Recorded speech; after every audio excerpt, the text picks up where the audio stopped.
जय गुरु जी। शुक्राना गुरु जी, लख लख शुक्राना, अनंतम अनंतम शुक्राना। गुरु जी तो जब आते हैं तो सबकी आंखें भाव विभोर हो जाती हैं संगत जी। और ये ना सच में ये आंसू नहीं होते हैं, ये हमारे अंदर की अमृत वर्षा होती है। जो गुरु जी कहते हैं ना, लोग कहते हैं मेरे घर में अमृत वर्षा हुई, मेरे घर में शहद वर्षा हुई। और यही अमृत वर्षा गुरु जी कहते हैं कि आज आंखों का पानी सूख चुका है। जब मेरे भाव में, गुरु जी कहते हैं जब मेरे भाव के अंदर तुम्हारी आंखें भीग जाती है ना, जब तुम्हें वो मैं दर्शन देता हूँ, वो गुरु जी के साक्षात दर्शन होते हैं संगत जी। जब आपकी आंखें गुरु के दरबार में बैठे उनके सानिध्य में, उनके आनंद में भाव विभोर होकर भीग जाती हैं, वो आपको रियल वाले दर्शन होते हैं, सच्चे दर्शन होते हैं। तो वो रोना जो है ना, वो कभी हमें खुद नहीं आता, वो हम अपने आप आंसू निकाल ही नहीं सकते। चाहे और इस दरबार में कोई कितना मर्जी मजबूत होगा ना, कितना मर्जी उसका दिल कठोर होगा ना, तो अगर उसको दर्शन होंगे तो उसकी आंखें भी जरूर भीग जाएंगी। तो बहुत बहुत शुक्राना है गुरु जी का। और आज का तो हमारा एक सत्संग ही बन गया है। ये मैं तो इनका नाम भी नहीं जानती थी, शिवानी बिटिया का। एक्चुअली में हम लोग तो वैसे ही आ रहे थे, हमने कहा चलो हम जाते हैं हरिद्वार। मैं असली बात ये है, सत्संग ये था कि बहुत दिनों से ना मैं गुरुजी को कह रही थी, गुरुजी हरिद्वार और ऋषिकेश में ना मेरी सेवा नहीं हुई सत्संग की ना अभी तक। तो ऋषिकेश में मेरे हस्बैंड के अंकल के मौसा जी का पंजाब एंड सिंध क्षेत्र है, उनका ही है। तो वो कई बार मैंने उनको बोला, उनकी तो डेथ हो गई है, तो उनके बेटे हैं वो संभालते हैं। मैंने कहा कि कभी आपके यहाँ सत्संग कराए। मुझे बहुत बार सपने में दिखता था कि मैं उनके मंदिर में सत्संग कर रही हूँ, पर देखिए गुरुजी ने ऋषिकेश में तो नहीं कराया। और शिव की धरती हरिद्वार, गंगा मैया जहाँ से बहती हैं, ये शिव की धरती है। सच में शिव ने यहाँ पे तपस्या की और ये महाशिव है। तो ये यहाँ आए हैं आपके साथ में, आपके पास बैठे हैं रब के रूप में। महाशिव आज गद्दी लगी हुई है। और सेवा ऐसे ही नहीं किसी को मिल जाती, हमारी रोज की सेवा लगी होती है, डेली हम सेवा में जाते हैं। तो मैं गुरुजी को कह रही थी, गुरुजी की सेवा तो जरूर मिलेगी, मुझे लगता है कि कहीं और कुछ नहीं तो हम गाड़ी में ही सत्संग कर लेंगे। तो आंटी ने मुझे, हमने ऐसे ही ना एक वो डाली लाइव बना के वीडियो आते हुए गंग नहर से। आंटी ने कहा कि अरे बुलबुल आंटी आ रही हैं, तो उन्होंने मुझे बोला कि हमारे यहाँ सत्संग है। हमने शुक्राना किया गुरु जी का। और हम तो वैसे भी अपना सारा साजो सामान लेके ही चलते हैं, कहीं भी हमें रास्ते में सत्संग करना पड़ जाए।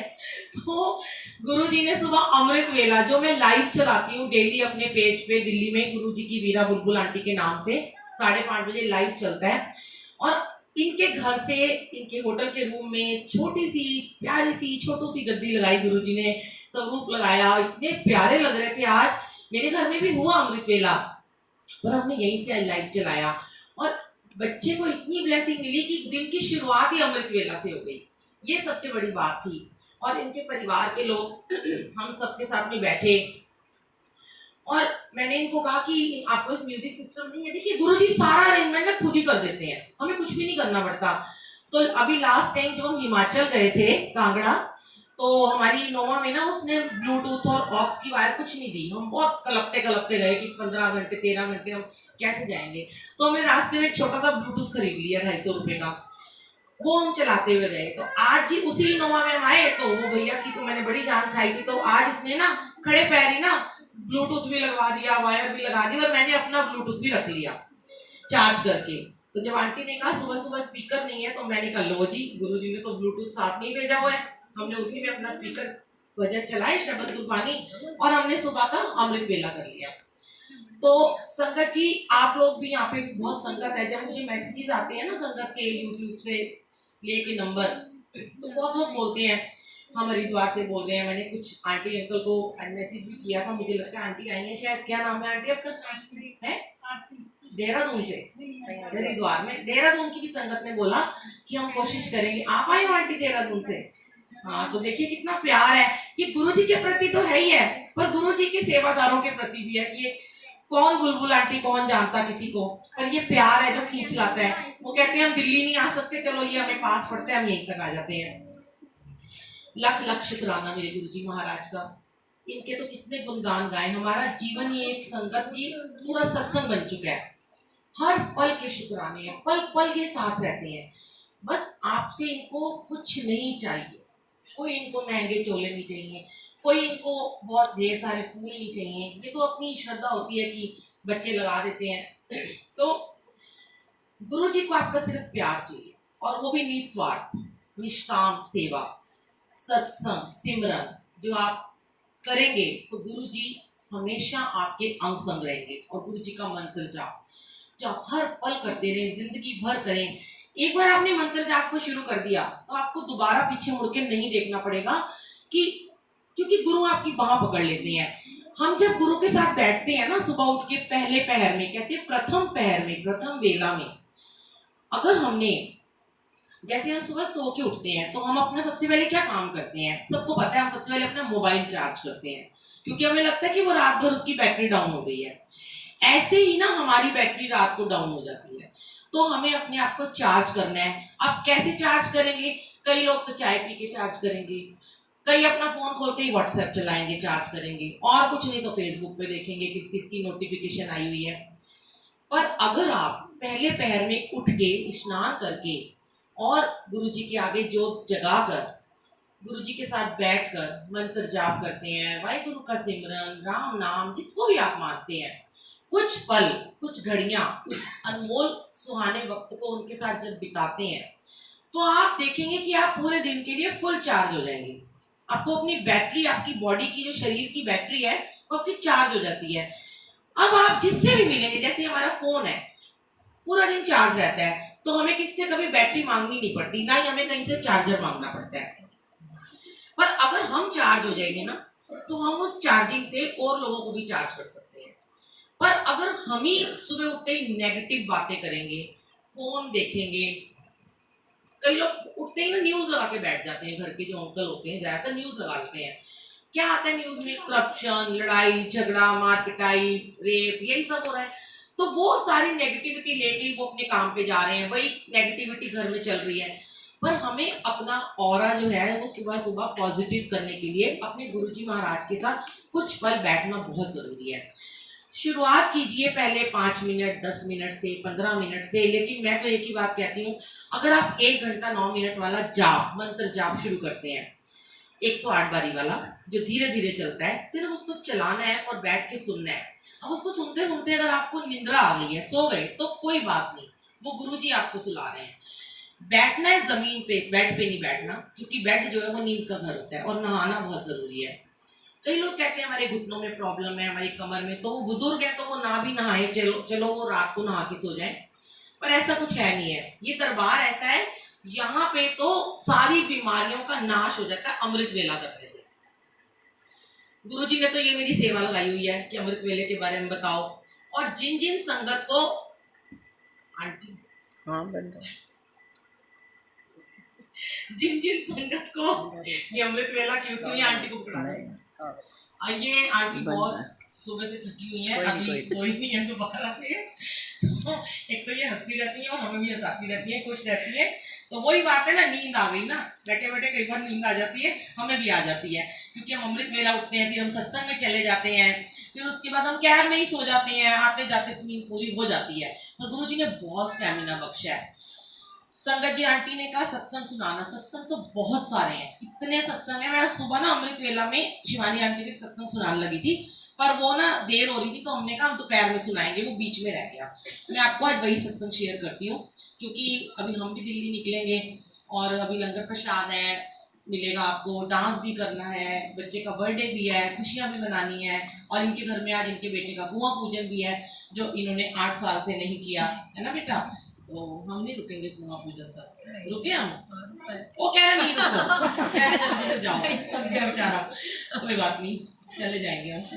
तो संगत जी, वो सत्संग ऐसा था, मैं आंटी को सुना रही थी कि इस दरबार में ना जब गुरुजी हैं, गुरुजी बैठे हैं, तो किसी भी मीडिएटर का कोई काम नहीं है, और गुरुजी सबको देखते हैं, कौन गलत कर रहा है, कौन सही कर रहा है, कौन अच्छा कर रहा है, कौन बुरा कर रहा है। पर वो कर्म गुरुजी को ही देखने दो, हमें नहीं देख रहे उनके कर्म। हम अगर सबके कर्म देखने बैठ जाएंगे तो हमें ही नेगेटिविटी मिलेगी ना। हमें सिर्फ अपने कर्म देखने, हमें अपने आप को शुद्ध करना है। इस वाणी को सुन के, गुरबानी को सुन के, गुरु जी के पास बैठकर, सत्संग में बैठकर अपनी शुद्धि करनी है। पर हम क्या करते हैं, हम ना दूसरों को देखते हैं, उसने ऐसा किया, उसने ऐसा किया, उसने ऐसा किया। तो गुरुजी क्या करते हैं, हमारे कर्म फिर जल्दी जल्दी नहीं कट पाते हैं।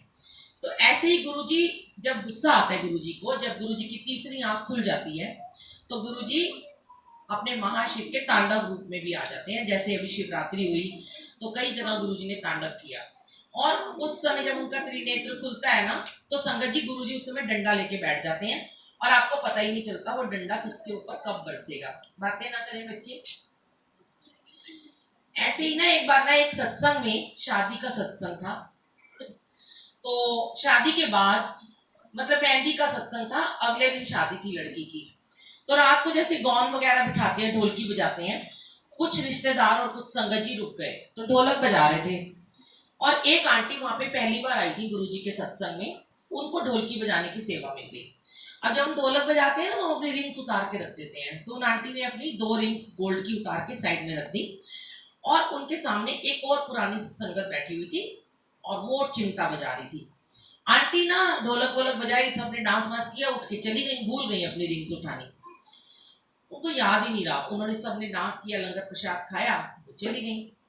अब उन्होंने घर जाके देखा, जब 12 बज चुके थे और वो जो बैंक्वेट हॉल था वो बंद हो चुका था, उन्होंने कहा कि मेरी रिंग्स कहाँ गई। तो उनको ध्यान आता है कि मैंने अपनी रिंग तो वहीं पे उतारी थी। तो वो उस पोस्ट को फोन करके कहती हैं कि भाई मेरी रिंग मैंने वहाँ उतारी थी तो वहीं रह गई है। अब वो सबको पूछते हैं, गार्ड्स को पूछते हैं, वेटर्स को पूछते हैं, कैमरे भी चेक करते हैं, पर ना वहाँ पे रिंग नहीं मिलती है। तो सब जगह मैसेज डाल दिया जाता है, सारे ग्रुप्स में मैसेज डाल देते हैं कि ऐसे से आंटी की रिंग खो गई है। हमें तो ये पता है गुरुजी के दरबार में कभी किसी का आईफोन खो जाए, कुछ भी हो जाए, बहुत बार ऐसे सत्संग हुए हैं। शिमला गई थी मैं, सोलन, वहां भी आईफोन खोया था और मिल गया था। तो मैंने उनको भी एक वाला सत्संग सुनाया था। मैंने कहा आंटी हम आपकी रिंग्स ना मिल जाएंगी, कुछ नहीं होगा, आप चिंता मत करो, गुरुजी बैठे हैं। अब जब सब जगह मैसेज डाल दिया गया, तो एक ऐसे ही ना एक आंटी ने ना तुक्का लड़ाया, और उन्होंने ना उस मैसेज में डाल दिया कि कैमरा में ना पता चल गया है कि रिंग किसने चुराई है, वो अपने आप दे दे, वरना गुरुजी का डंडा उसके ऊपर पड़ेगा। अब जो उसके आगे डंडा बजा रही थी, वो रिंग उठा के ले रही थी आंटी, जो बहुत पुरानी संगत थी, जो गुरुजी के फॉलोअर्स थी, और जो बेचारी पहली बार आई। गुरुजी कैसे अपनी पहली बार आई हुई संगत को लेट डाउन होने देंगे? विश्वास थोड़ा ना उसको खोने देंगे। भी वो कहेगी मैं तो पहली बार आई हूँ और पहली बार ही मेरी गुरुजी के दरबार में रिंग खो गई, तो गुरुजी ऐसा कभी बर्दाश्त नहीं करते ना, कि वो तो उसको तो जोड़ने के लिए गुरुजी ने अपने यहाँ बुलाया संगत को। आप में से भी कोई पहली बार आए होंगे, तो गुरुजी तो ये चाहते हैं कि आप जुड़े, ये तो नहीं कि आपको अविश्वास दिखाएंगे। और जिसने चुराई वो भी भगत थी, अब गुरुजी ने तो सबक सिखाना था, उसको बोल दिया गया। उस लेडी आंटी को क्या हुआ कि जब वो रिंग अपने घर लेके गई, उस समय से लेकर रात से लेकर 11 बजे से लेकर सुबह 6-7 बजे तक ना उसकी तबीयत खराब होनी शुरू हो गई। उसको सिर दर्द शुरू हो गया, उसको वॉमिटिंग, उसको लूज मोशन लग गए। वो मेडिसिन लेने गई, उसको नहीं फर्क पड़ा। फिर उसने इंजेक्शन लगवाए, उसको नहीं फर्क पड़ा। तो उसको डॉक्टर ने बोला कि हमने तो आपका सारा ट्रीटमेंट कर दिया, पर आपको फर्क ही नहीं पड़ रहा, पता नहीं आपको क्या हो गया है। और उस लेडी को अंदर से कुछ हो रहा, जैसे मैं मर जाऊंगी, मैं भी मर जाऊंगी। उसको गुरुजी उसके सर पर डंडा लेके बैठ गए थे। तो जब उसको सुबह मैसेज मिला, उसने अपना फोन खोला अचानक से, तो उसको पता चला कि उसमें पता चल गया है कि रिंग किसने ली है। अब उसने उस होस्ट को फोन किया और उसको बोला कि ऐसे ऐसे ना मेरी बड़ी तबीयत खराब हो रही है, उनको समझ में नहीं आ रहा, तुम अपने गुरुजी को बोलो कि वो मुझे ठीक कर दें। तो उसने, वो आंटी को शक हो गया कि ये ऐसे कैसे बोल रही है, इसकी तबीयत खराब है। तो उसने बोला आंटी ऐसे से रिंग हो गई है, पर पता तो चल गया, अब हम ना सबके सामने सबको संगत को बुलाएंगे और हम उसकी इंसल्ट करेंगे। वो आंटी कहती है, रोने लगी, कहती मैं अभी तुम्हारे तुरंत घर आ रही हूँ।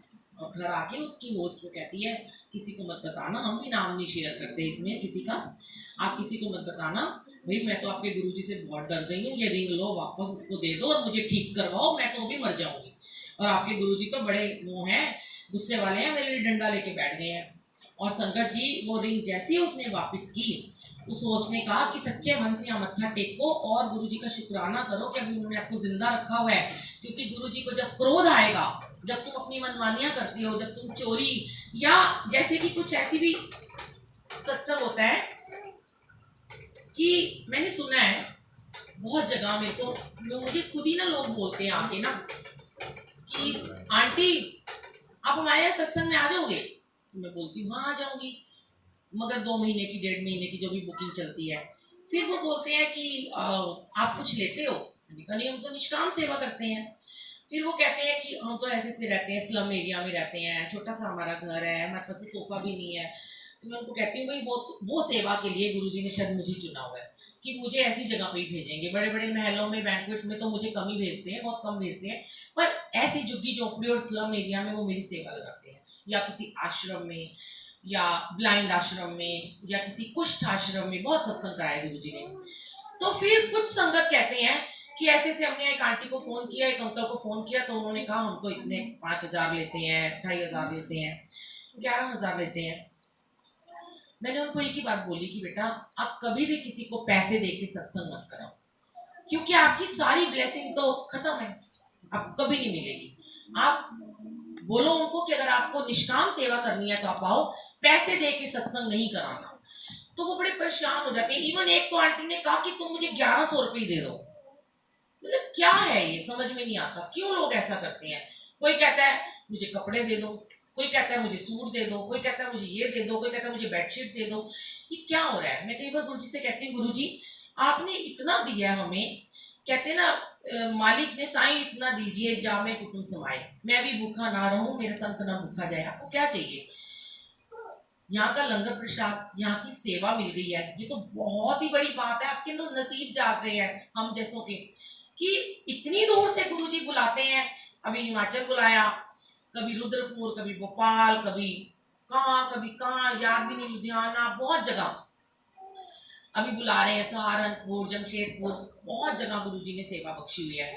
तो हम ये कहते हैं कि चलो हम बाहर जाते हैं तो कोशिश करते हैं कि अगर अब हमें कन्वेंस दे दो, पर कोई कहता है हमारे पास नहीं है, तो वो भी हम आपस में मिलके डाल लेते हैं। हम कहते हैं चलो कोई बात नहीं, ये हमारी सेवा है, हम कुछ तो निकालते ही है ना अपने घर से। पर संगत जी सच में मैं कहती हूँ सेवादारों के लिए भी कि उन्हें मांगना नहीं चाहिए। अब हम कहीं जाते हैं, पैक करके सामान, ये मिठाई के डब्बे, गिफ्ट हमें देते हैं। मैंने तो साफ कह दिया कि हमें कोई हुक्म नहीं है ये सब लेने का, हमें एक मिठाई का डिब्बा भी लेने का हुक्म नहीं है, क्योंकि हमारी सारी ब्लेसिंग तो यहीं चली जाएगी। तो कभी भी आप सब बोली संगत है, नई संगत है, कभी किसी को सत्संग कराना हो, मुझे ये नहीं कि मैं कहती मुझे ही बुलाओ, मेरे पास तो टाइम होगा तो मैं आऊंगी ना, पर जिसको भी आप बुलाते हो, चाहे हरिद्वार, चाहे ऋषिकेश, चाहे दिल्ली से बुलाते हो, कभी भी कोई आपको डिमांड करे तो हाथ जोड़ दो। और मैं कहती हूँ गुरुजी सामने बैठे हैं, खुद सत्संग कर लो, ज्यादा बेटर है।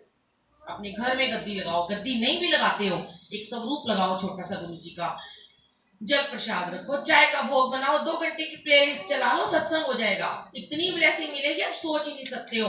पर क्या लोगों के आगे हाथ पैर जोड़ने हैं, क्यों इतनी रिक्वेस्ट करनी है और फिर उनके एटीट्यूड भी सहने हैं। क्योंकि गुरुजी कहते हैं मेरे दरबार में ना ईगो वालों का और घमंड वालों का कोई काम नहीं है। बहुत सारे हमें भी ऐसे सेवादार मिल जाते हैं जो एक बार बोल देते हैं आएंगे सेवा में, जाते भी हैं और फिर 10 बार सुनाते हैं आज मेरा ये काम था, आज वो रह गया, आज मेरा ये काम था। मैं उनको अगले दिन कहती हूँ आप कल से सेवा में मत आना, कि आप अपने गुरु को एहसान दिखा रहे हो। क्या हमारे काम इम्पोर्टेंट नहीं है, पर हम क्यों सुनाएं, हमें ये काम सबसे इम्पोर्टेंट है, ये सेवा जो मिली है। मेरा बेटा भी घर में अकेला है, मुझे मेरा बेटा खुश होकर कहता है जाओ मम्मी सेवा। मेरे हस्बैंड बाहर गए, कहते वाह तेरे तो मजे लगे, कभी कहीं जा रही है। तो वो तो किस्मत की बात है ना, पहले इतना बिजनेस दिया, इतना काम करवाया, दिन रात बिजनेस हम करते थे, आज सब कुछ छुड़वा दिया और आज सेवा में लगा दिया। तो पैसे की तो पहले भी कमी नहीं थी और आज भी नहीं है, और आज तो उल्टा ज्यादा ही दे रहे हैं। कई बार लोग सोचते हैं कि क्या थी ये, क्या हो गई है। तो सच में मैं गुरुजी के लिए वही 2 लाइनें सुनाती हूँ, फिर हम आंटी का केक रात को काटे, कोई बात नहीं ना, ना ना रात को काटना। तो मैंने गुरुजी के लिए बोली ये 2 लाइनें। ऐसा क्या काम किया हमने तेरा, ऐसा क्या काम किया हमने तेरा, जो मेरा हाथ तुमने थाम लिया। कौन करता है ये किसी के लिए, जो कर दिया है मेरे लिए, ऐसा क्या काम किया हमने तेरा, जो मेरा हाथ तुमने थाम। क्या ऐसा काम किया? हमने किया ही क्या है? आपका गुणगान ही तो गा रहे हैं।